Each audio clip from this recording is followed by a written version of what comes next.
성도님 여러분 안녕하십니까? 네, 저는 67번지 커틀로 로드에 나와 있습니다. 저희 교회 예배당이 머지않아 들어서게 될 곳인데 와 보신 분도 계시지만 다시 한번 보시기 바랍니다.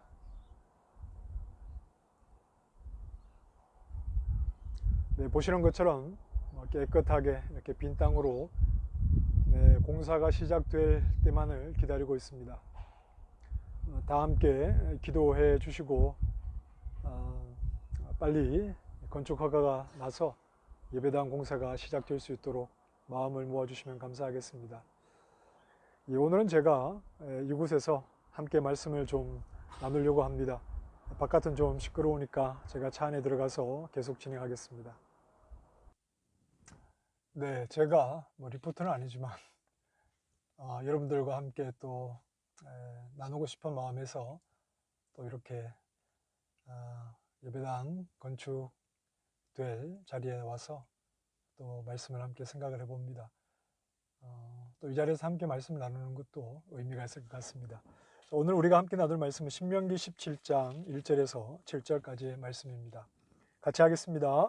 흠이나 악질이 있는 소와 양은 아무것도 내 하나님 여호와께 드리지 말지니 이는 내 하나님 여호와께 가증한 것이 됨이니라. 내 하나님 여호와께서 내게 주시는 어느 성중에서든지 너희 가운데에 어떤 남자나 여자가 내 하나님 여호와의 목전에 악을 행하여 그 언약을 어기고 가서 다른 신들을 섬겨 그것에게 절하며 내가 명령하지 아니한 1월 성신에게 절한다 하자. 그것이 내게 알려짐으로 내가 듣거든 자세히 조사해 볼지니 만일 그 일과 말이 확실하여 이스라엘 중에 이런 가증한 일을 행함이 있으면 너는 그 악을 행한 남자나 여자를 내 성문으로 끌어내고 그 남자나 여자를 돌로 쳐 죽이되 죽일 자를 2사람이나 3사람의 증언으로 죽일 것이요 한 사람의 증언으로는 죽이지 말 것이며 이런 자를 죽이기 위하여는 증인이 먼저 그에게 손을 댄 후에 뭇 백성이 손을 댈지니라. 너는 이와 같이 하여 너희 중에서 악을 제할지니라. 아멘. 자, 2절 말씀에 1절 말씀에 보시면 흠이나 악질이 있는 소와 양은 여호와께 드려서는 안 된다. 흠은 히브리 말에 이제 그 얼룩이나 점을 뜻하는 말이기도 합니다. 그리고 이 악질이라는 말은 상처를 뜻하는 말이기도 한데 소나 양 중에 점이 있거나 얼룩이 있거나 또는 몸에 상처가 있거나 다리를 절거나 아니면 신체 가운데 일부가 훼손되거나 또 부족한 것은 하나님께 드릴 수가 없습니다. 자, 하나님께 드린다는 말은 무슨 말입니까? 제물로 하나님 앞에 드린다는 말이겠죠. 정결한 제물만을 하나님께서 받으시는데 하나님께 제물을 드리는 곳은 성막이죠. 성막은 하나님께서 이름을 두신 곳입니다. 즉 하나님이 계신 곳이죠. 이스라엘 백성들이 성막에 나아가는 것은 여호와를 뵙는 겁니다. 그러나 자신들은 죄와 허물이 있어서 정결한 짐승을 의지해서 하나님 앞에 나아가 하나님을 뵙는 것인데 여호와를 뵙는다는 것에는 무슨 의미가 있다고 말씀을 드렸죠. 하나님과 언약 관계 속에 있다. 언약의 당사자가 대면하는, 즉 이스라엘은 정결한 제물을 하나님 앞에 드림으로 하나님 앞에 설 자격이 없는 자신들이 여전히 그 정결한 제물을 의지해서 하나님과의 그 언약 관계 속에 있다 하는 것을, 즉 언약의 회복을 계속해서 이 정결한 짐승을 드림으로 경험하게 되는 것이죠. 이스라엘에게 하나님과의 언약은 전부입니다. 그 민족의 뿌리이기도 하고 또 다른 이방 나라와 구별하는 어떤 정체성이기도 합니다. 그래서 하나님과의 언약 관계가 이스라엘의 근본이고 모든 것이다. 우리는 이렇게 이제 생각을 할 수 있죠. 자, 그 다음에 2절에 가나안 땅에 들어가서 여러 지파별로 각 성에서 살게 될 때에 그 성중에 사는 사람들 가운데 어떤 남자든지 여자든지 여호와와 맺은 언약을 어기고 그랬습니다. 다른 신을 섬기거나 또 이를 성신, 메소포타미아 지역에서 이제 해와 달이나 이제 이런 것들을 섬겼는데 그런 이방 신을 이제 섬기는 그런 모습이 있을 때 하나님과의 언약 관계에 있는 그 성읍의 모든 백성들은 이 사실을 모른 척해서는 안 됩니다. 언약을 깨뜨리는 큰 죄악이기 때문에 여기에 대해서는 모든 백성들이 이제 그 죄의 형벌에 참여해야 하는데 여기는 절차가 있죠. 그 성의 재판장들이 이 문제를 조사해야 하는데 4절에 보니까 자세히 조사하라고 했습니다. 그리고 한 사람의 고발로 그 사람을 죽일 수 있는 것이 아니라 두 사람 또는 세 사람의 이 복수의 증인이 있을 때 직접 우상을 섬기는 현장을 복수의 증인이 목격을 했을 때 그리고 증언을 했을 때 이 백성들이 그 성에 있는 모든 사람들이 나와서 이제 이 우상을 섬기고 언약을 깨뜨린 사람을 죽이게 되는 겁니다. 7절 말씀에 보면 온 성의 백성이 이 형벌에 참여해야 하지만 가장 먼저 돌을 들어야 하는 사람은 바로 증인입니다. 그 광경을 목격한 증인이 가장 먼저 돌을 들어서 그를 쳐야 됩니다. 이스라엘 백성들에게 여호와 외에 다른 신을 섬기는 것만큼 예민한 문제는 없습니다.